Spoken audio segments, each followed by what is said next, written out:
Suharsanto, VK kategori LGO Penagung Semarang. Hari ini saya menerima Ibu Ria Sutioso. Beliau adalah pendiri. Di buku tamu beliau menulis LKS Kesawa Kepelmas. Kesawa artinya kesehatan jiwa. Ini sebuah lembaga yang peduli pada kesehatan jiwa masyarakat.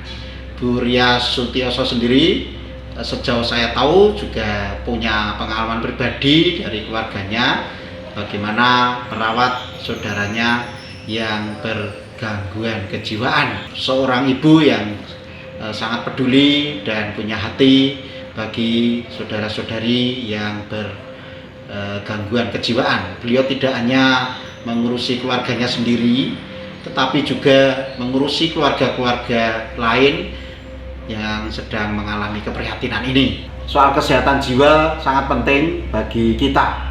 Kita tidak hanya badan tapi juga jiwa. Bahkan lagu Indonesia Raya mengatakan bangunlah jiwanya lebih dahulu sebelum bangunlah badannya. Selamat datang Ibu Ria. Matur nuwun Romo. Dalam. Bagaimana sih Ibu kok bisa punya keprihatinan tentang penanganan kesehatan jiwa bagi masyarakat?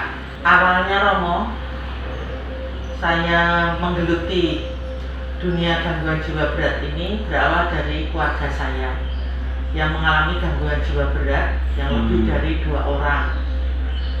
Kemudian atas saran dari psikiater, karena saya dianggap berhasil membawa keluarga saya menuju ke proses pemulihan, psikiater meminta saya untuk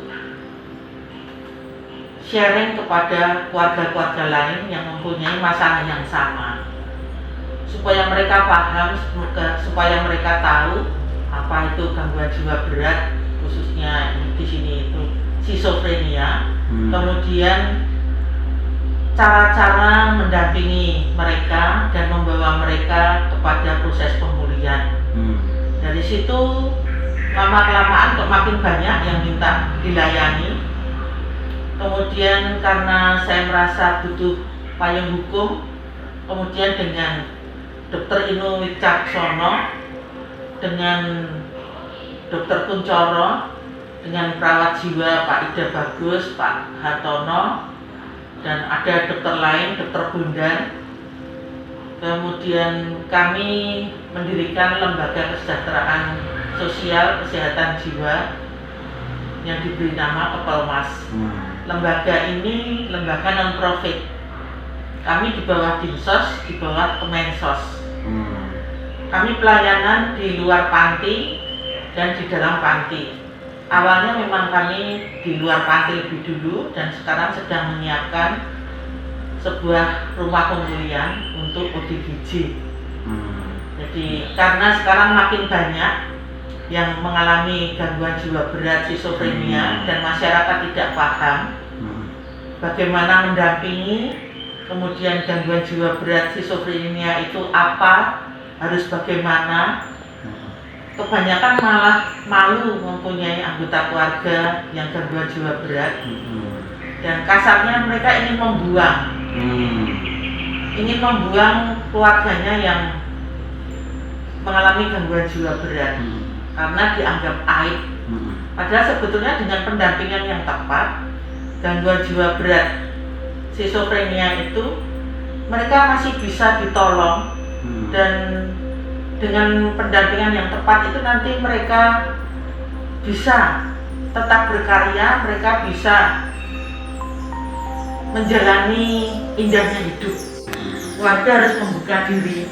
Kemudian tidak hanya keluarga saja yang bertanggung jawab, tetapi juga masyarakat sekitar, tetangga, keluarga besar, RT, kelurahan, puskesmas, komunitas, keagamaan, semua bersinergi untuk membawa ODGJ ini menuju ke pemulihan.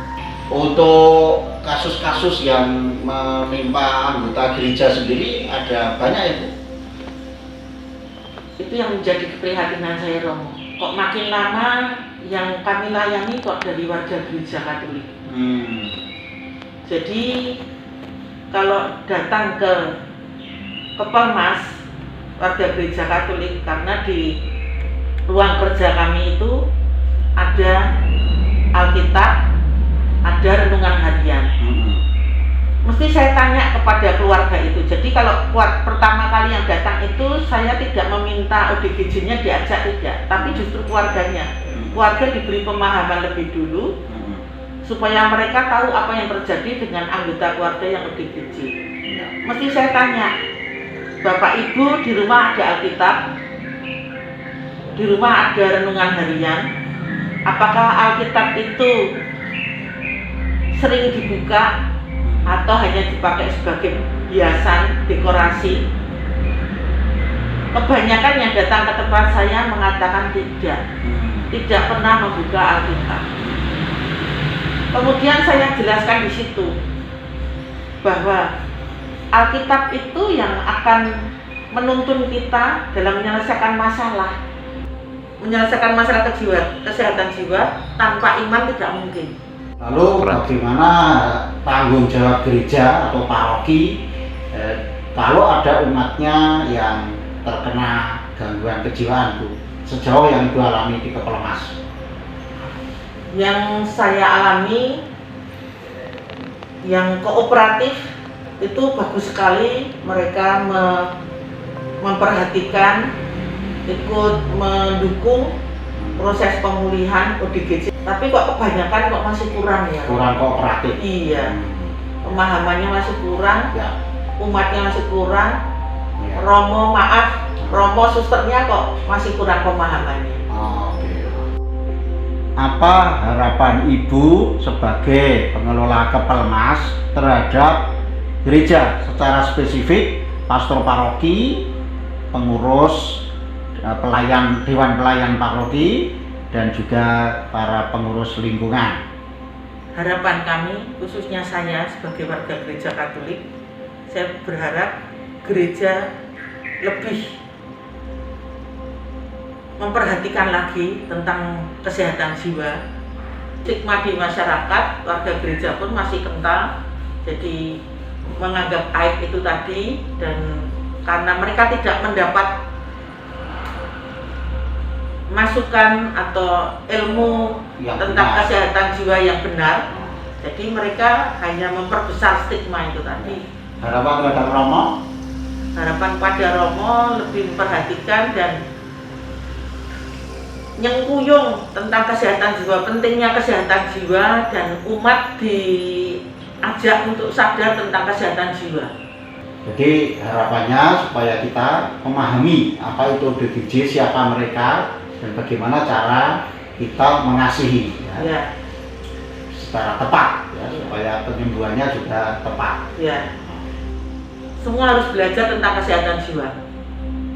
Kemudian bagaimana menghadapi hidup, mencari solusi untuk kesehatan jiwa dengan firman Allah. Nah, tugas kita untuk mewartakan hal ini. Matur nuwun, Romo. Matur nuwun, Bu. Rawuhipun. Inilah saatnya bagi gereja untuk mengkonkretkan kepeduliannya bagi yang kecil, lemah, miskin, tersingkir, dan difabel. Misalnya dengan membentuk tim pemerhati atau tim pendamping psikologi bagi keluarga-keluarga umat, juga bagi pribadi-pribadi yang membutuhkan pendampingan. Saya kira dengan demikian kita sungguh menjadi gereja yang merangkul, menjadi ibu yang baik bagi anak-anak Tuhan dimanapun berada. Demikian berkah dalam.